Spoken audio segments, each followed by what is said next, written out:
I want you to close your eyes for a second. Picture two men sitting across from each other at a work reunion in suburban Houston, Texas. Both of them are 50 years old. Both spent 25 years working in IT management. Both earn right around $115,000 a year. Both raised 2 kids. Both own homes in neighborhoods that look almost identical. Same style houses, same kind of streets, same kind of Saturday morning lawn mowing routine. From the outside, these 2 men look like they are in exactly the same place. One of them is named Marcus. Marcus has $190,000 sitting in his retirement accounts. He puts in 6% of his paycheck to his 401k, just enough to get the full match from his employer. His mortgage has 15 years left on it. He has not thought seriously about retirement planning because honestly, 50 does not feel old. He has time, he will figure it out later. The other man is named David. David has $225,000 in his retirement accounts, not much more than Marcus. He also contributes 6% to his 401k. His mortgage has 13 years left. His financial picture looks almost exactly the same as Marcus's. If you looked at these 2 men on paper in 2026, you would not be able to tell them apart. Now fast forward 17 years. Both men are 67. Both have stopped working. Both are officially retired.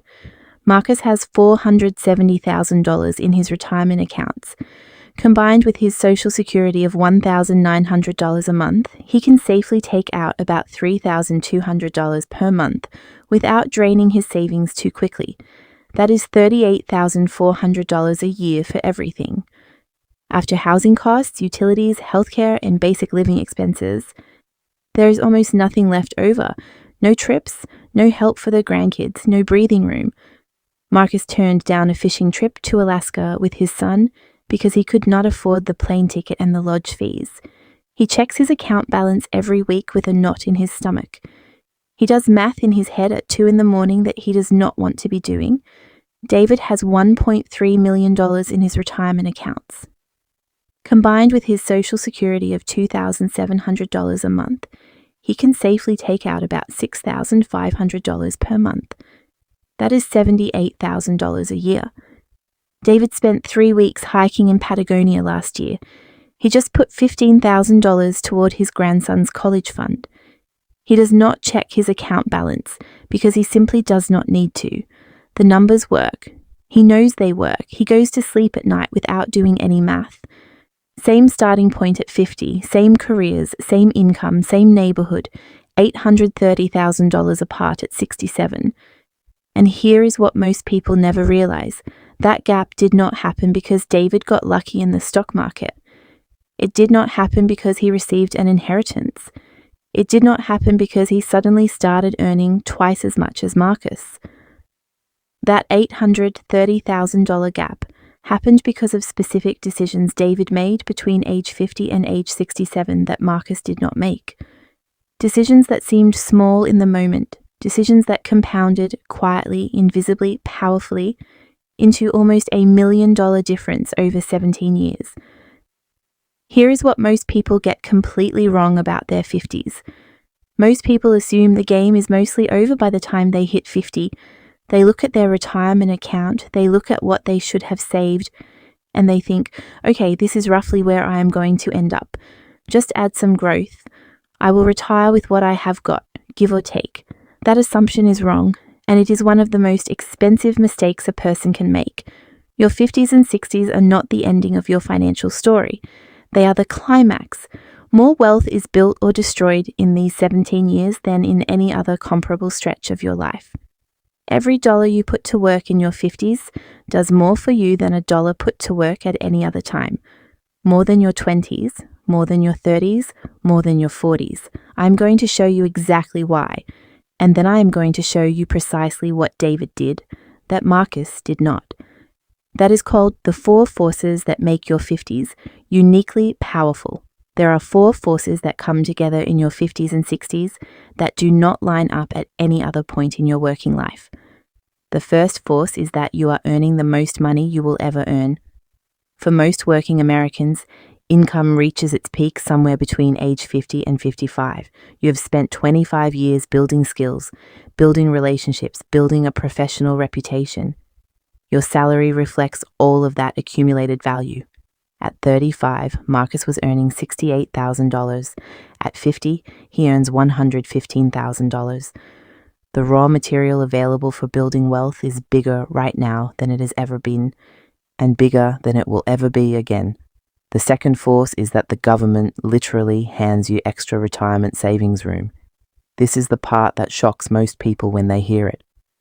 The IRS knows that many Americans reach their 50s behind on retirement savings, so they created something called catch-up contributions. Extra room above the normal limits, specifically for people aged 50 and older. In 2026, the standard 401k limit is $23,500 per year. If you are 50 or older, you can contribute an extra $7,500 per year for a total of $31,000. And if you are between 60 and 63, a new provision called the Super Catch-Up allows you to contribute an additional $11,250 on top of the standard limit, bringing your total to $34,750 per year. The government is telling you, here is extra room specifically, because we know you might be behind. Use it, most people never touch it. The third force is that your biggest expenses are finally going away. By your 50s, the financial weight that crushed your 30s and 40s is starting to lift. Children become financially independent. If you spent roughly $310,000 raising each child to age 17, and many parents spent considerably more through college, that money is no longer leaving your account every month. Your mortgage is getting close to the finish line. If you bought your home in your 30s on a 30-year mortgage, you are 10 to 15 years from eliminating your single biggest monthly expense entirely. College funding winds down. Career establishment costs are long behind you. Your income is at its highest point. Your expenses are finally starting to fall. This gap between what comes in and what goes out is the widest it will ever be in your life. And the fourth and last force is that time still works for you. Barely, but it works. At 50, you have 15 to 17 years until traditional retirement. At 7% average annual returns, a dollar invested at 50 becomes roughly $2.75 by age 67. That is not the 40-year runway available to a 25-year-old. But it is real. It is substantial. And combined with the catch-up contributions and the reduced expenses, 15 years of intentional aggressive saving can completely transform a retirement outlook that looks frightening today. The person who thinks it is too late at 50 does not understand this math. It is not too late, but it will not wait forever either. Now let me show you exactly what David did. These are not complicated decisions. They are not exotic investment strategies. They are decisions that any working person can make, and that most working people do not. Firstly, David immediately maxed out his catch-up contributions. The week after his 50th birthday, David sat down and changed his 401k contribution from 6% to the maximum allowed under the catch-up provision. That brought his annual contribution to $31,000, plus his employer's match. Marcus kept his contribution at 6%. He told himself he would increase it when things settled down. Things never settled down. Over 17 years, here is what that single decision produced. David contributed $31,000 per year from age 50 to 67. With employer matching and average returns of 7%, his retirement accounts grew from $225,000 to approximately $1,005,000. Marcus contributed about $6,900 per year over the same period. His accounts grew from $190,000 to approximately $435,000. The difference, roughly $570,000. Not because David earned more, not because he picked better stocks, because he put more of his existing income into the account that was designed to grow it for him. Secondly, David got his mortgage done before retirement. At 52, David refinanced his mortgage from 28 years remaining down to a 15-year term. His monthly payment went up by about $420. That was uncomfortable, but it meant he would be completely done with his mortgage payments by the time he stopped working. Marcus kept his original loan. The lower payment felt safer. He planned to keep paying it through retirement. By 67, David's housing costs had dropped to property taxes and insurance, roughly $750 per month. Marcus was still writing a $2,100 check for his mortgage every single month, with 8 years still to go. That is a $1,350 monthly difference in retirement cash flow every month for years. The mortgage felt like a small decision at 52. By 67, it was shaping the entire quality of retirement for both men. Thirdly, David was patient with Social Security. David waited until age 70 to claim Social Security. Every year you delay past your full retirement age, your monthly benefit grows by approximately 8%. That is a guaranteed 8% increase. No market risk, no conditions, just patience. By delaying from his full retirement age of 67 all the way to 70, David's benefit grew from roughly $2,100 per month to approximately $2,700 per month. Marcus claimed at 62, the earliest age you can claim. He thought, I have waited long enough, I want that money now. But claiming at 62 permanently reduces your benefit by up to 30%. Marcus's monthly check shrank from a potential $1,900 to $1,330. The gap between David's Social Security and Marcus's?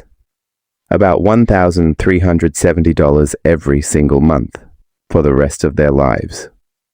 If both men live to 85, that Social Security timing decision alone is worth approximately $294,000 in total lifetime income. Marcus treated Social Security like a prize he had been waiting for. David treated it like longevity insurance that grows the longer you wait. Fourthly, David planned his healthcare bridge years in advance. David knew that if he retired before 65, before Medicare kicked in, he would need private health insurance. So years before he retired, he researched his options. He understood how the Affordable Care Act marketplace worked. He understood the income thresholds that qualified him for subsidies. He built the cost of coverage directly into his retirement projections. Marcus was unexpectedly laid off at 63 during a company restructuring. He had never researched the bridge coverage question. He panicked. He enrolled in COBRA without comparing alternatives and paid $1,900 a month for 2 years before Medicare kicked in. The healthcare planning gap cost Marcus approximately $18,000 over those 2 years. More importantly, it introduced a flavor of financial stress into the early days of his retirement that never quite went away. And lastly, David did not inflate his lifestyle when expenses fell. When David's younger son became financially independent, the $1,400 a month that had been going towards supporting him stopped leaving David's account. David redirected every cent of that freed up cash directly into retirement accounts. He did not upgrade his truck. He did not add a fancy kitchen. He did not book an expensive vacation to celebrate. He just moved the money. When Marcus's kids became independent, he bought himself a new truck, renovated his basement, and started taking the beach trips he had been putting off for years. He told himself he had earned it. He had. But earning it and building wealth with it are two different things. The money Marcus spent on lifestyle upgrades was not wasted on bad things. It was spent on real things he genuinely enjoyed. But the same money in David's retirement account, compounding at 7% for 10 more years, became something else entirely. Okay, hold up. Let me tell you about a third man. His name is Gerald. Gerald hit 50 with $68,000 in retirement savings. He had gone through a divorce at 44 that wiped out most of what he had built. He spent his late 40s rebuilding from near zero while paying child support and keeping the lights on. By 50, Gerald had run the numbers. At his current savings rate, he would retire with roughly $220,000. Combined with Social Security, that meant working until 70 just to have something resembling a livable retirement, or stopping work at 65 and living in a way he dreaded thinking about. Gerald felt like the window had closed. He was wrong. Gerald made a decision to treat his 50s like an emergency. He immediately increased his 401k contribution to the full catch-up maximum. He took on a consulting side project that added $20,000 per year, every dollar of which went into a Roth IRA and taxable investment accounts. He sold his 4-bedroom house, too big for one person, bought a smaller townhouse and invested the $90,000 difference in equity. He stopped eating out 5 nights a week. He dropped subscriptions he was not using. He drove his truck for 3 extra years past when he had planned to replace it. He became disciplined in a way he had never been disciplined before, because the retirement he was heading toward finally felt real enough to be scary. At 55, Gerald had $335,000. At 60, $645,000. At 65, $975,000. Gerald retired at 66 with just over $1 million in invested assets, a paid-off townhouse, and Social Security benefits he had delayed for maximum value. His monthly retirement income is over $5,200. He took a road trip across the American Southwest last year. He helps his adult kids when they call. He has a vegetable garden and a dog and a life that surprised him. The transformation happened entirely in his 50s and early 60s. The man who felt hopeless at 50 had options he did not know existed, and there are 3 mental barriers that prevent most people from using their 50s the way David and Gerald used theirs. 1. Assuming it is too late. When people look at their retirement accounts at 50 and see a gap between what they have and what they should have, many of them stop looking. The gap feels unclosable, so they stop trying to close it. This ignores the catch-up contribution reality entirely. Someone who contributes $31,000 per year from age 50 to 67, 17 years, contributes $527,000 in new savings alone, before employer matching, before investment returns. That is not catching up to someone who started at 25 and never missed a contribution. But it is a dramatically different retirement than the one you are heading toward if you give up at 50. 2. Not wanting to let go of the lifestyle. By 50, most people have a life that feels like who they are. The house feels right. The car feels appropriate. The vacations feel earned. Changing any of these patterns requires admitting that some past choices may not have been the wisest ones. That admission is uncomfortable, and so instead of making it, people tell themselves that their current lifestyle is simply non-negotiable, but lifestyle is always negotiable. The question is whether you negotiate it now, on your own terms, with time remaining to redirect the savings, or later, when retirement forces the negotiation and you have no leverage. 3. The way 17 years feels from the inside. 17 years feels like a long runway when you are standing at the beginning of it. And then the years move the way years do. You blink and you are 55. You blink again and you are 60. You blink one more time and the question is not theoretical anymore. The thing that felt distant is now immediate. The decisions that could have compounded for a decade can now only compound for 2 years. This is exactly why people wait too long. Every year feels like it contains plenty of time to act next year, until next year runs out. Let me give you direct, specific guidance based on your current situation. If you are in your early 50s with less than $150,000 saved, you are behind. But the situation is not close to hopeless. You have 15 years of catch-up contributions available. 15 years of compound growth still working for you. The opportunity to make dramatic changes to your savings rate while time still multiplies those changes. The priority right now is increasing contributions immediately toward the maximum catch-up limit. If you cannot get there in one step, add 3% of your salary now and another 2% every 6 months until you hit the maximum. The next 5 years need to feel like a sprint, not a comfortable jog, an actual sprint. If you are in your early 50s with $250,000 to $500,000 saved, you are within real striking distance of a comfortable retirement. Keep maximizing contributions. Work toward eliminating your mortgage before you stop working. Refinance to a shorter term if needed. Hold your lifestyle flat even if your income increases. Every dollar freed by expense reduction should flow into accounts that compound. The $1 million threshold by your late 60s is genuinely achievable from this starting point.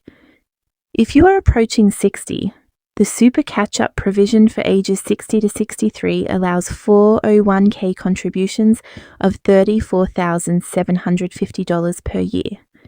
This is your most powerful contribution window. Use it aggressively. Start modeling your Social Security timing now. Run the numbers for claiming at 62 versus 67 versus 70. The difference is substantial. Most people are surprised by how much patience is worth. Plan your healthcare bridge in detail. Know what coverage will cost you between retirement and age 65 when Medicare begins. If you are in your 60s with retirement within 5 years. Delay Social Security as long as financially possible. Every year of delay between 67 and 70 is a guaranteed 8% increase in monthly income for the rest of your life. Build your retirement budget from actual expected expenses, not rough estimates. Know exactly what you will spend and on what. Consider working part-time in early retirement. Not because you must, but because even modest, part-time income dramatically reduces how much your portfolio needs to produce in the early years and gives your balance more time to grow before heavy withdrawals begin. If you are already retired and recognizing yourself in Marcus's story, focus on what you can still control. Downsizing your home can free up significant capital and reduce monthly costs in a single decision. Even modest part-time work changes the math considerably. Every dollar earned is a dollar. Your portfolio does not have to provide. Healthcare cost optimization can save thousands annually when reviewed carefully. Your situation is likely not as fixed as it feels right now. Okay, let me walk you through the complete math of what the 50s and 60s produce when used with intention. Start at 50 with $200,000 in retirement savings. From 50 to 59, contribute $31,000 per year. Employer adds $5,200 per year in matching. Total annual contributions, $36,200.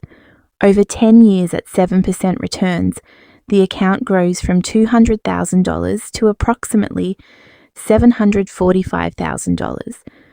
From 60 to 63, use the super catch-up provision, contributing $34,750 annually, with employer match, roughly $39,950 total per year.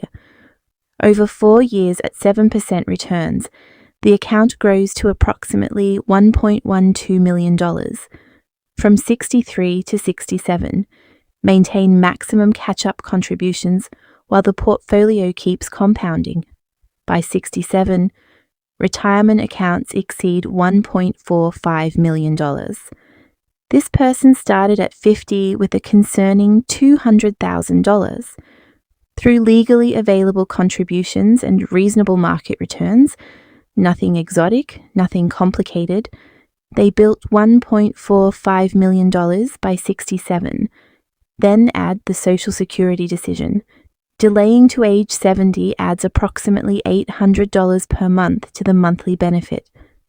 Combined with $1.45 million in assets, Annual retirement income exceeds $83,000.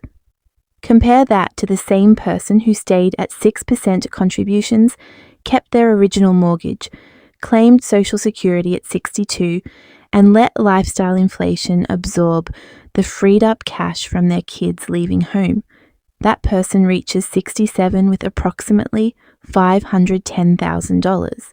The gap between those two outcomes, over $900,000 in assets and $46,000 per year in income, was built entirely from decisions made after 50. Nothing that happened in their 20s, 30s, or 40s determined this, only what they chose to do with their 50s and 60s. Let me remind you that Marcus and David started from the same place. Marcus's retirement happened to him. He spent 17 years on autopilot, making comfortable choices, avoiding uncomfortable ones, telling himself he would figure it out later. Later arrived, and it looked like $38,400 per year and a fishing trip he could not afford. David's retirement was built. He spent 17 years making deliberate decisions, uncomfortable ones, disciplined ones that required saying no to things that felt completely reasonable at the time, and those decisions compounded into $78,000 per year and a trip to Patagonia and grandchildren whose college fund he gets to contribute to. Both outcomes were available to both men from the same starting point. The difference was not luck. It was not income. It was not circumstances. It was understanding what the 50s and 60s actually represent. Not the end of the financial story, the most important chapters left in it. The decisions ahead of you are not yet made. The retirement you are headed toward is not yet fixed. The trajectory you are on right now is absolutely changeable. If you understand what these years are actually worth.